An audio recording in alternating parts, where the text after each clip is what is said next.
Vou já explicar um dos primeiros, que é o quando.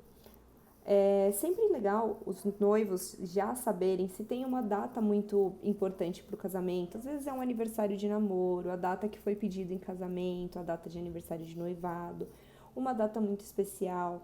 Já tive casais que se casaram na mesma data do casamento dos pais, como uma forma de homenagem e também como uma forma de inspiração. Se é um casamento que deu certo, eles querem isso para eles também.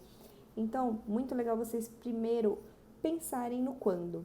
Quando a gente pensa no quando é esse casamento, muitas coisas podem influenciar.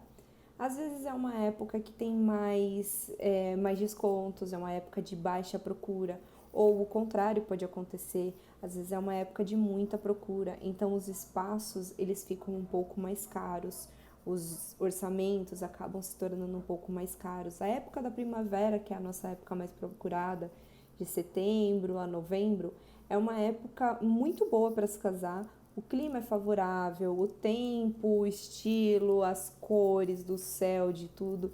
Então, é uma época muito procurada. Talvez essa época seja mais difícil de vocês conseguirem economizar, caso esse seja o intuito.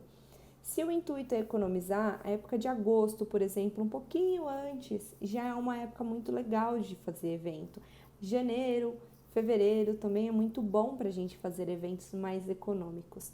Então, quando a gente pensa no quando, a gente já imagina que esse quando ele vai impactar em tudo do seu casamento. Então, é muito importante você ter ideia mais ou menos de quando você pretende se casar. Isso facilita na hora de vocês levantarem os orçamentos, porque com certeza vai ser a primeira pergunta de todo mundo: quando vocês pretendem se casar?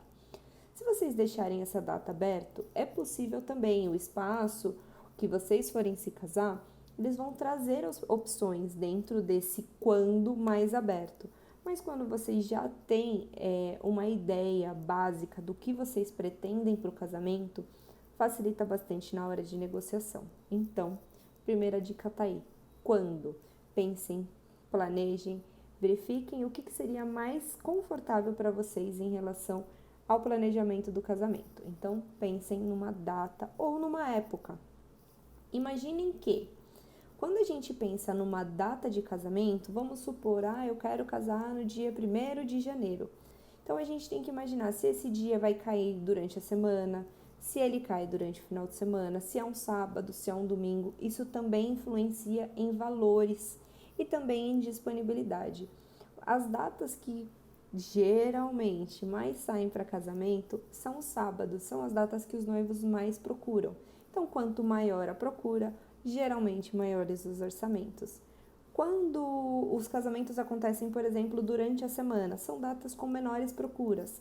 Quanto menor a procura, mais fácil a gente tem de negociar esses valores com os fornecedores. Então é muito importante que vocês tenham em mente a época que vocês vão se casar. E se é um dia de semana específico, se você quer casar num sábado, se é imprescindível esse negócio de casar no sábado, se pode ser num domingo, se pode ser numa sexta, isso tudo influencia muito na questão de orçamento. Então, cada fornecedor vai trabalhar de uma forma, mas é muito importante que vocês tenham uma base de quando vocês pretendem se casar.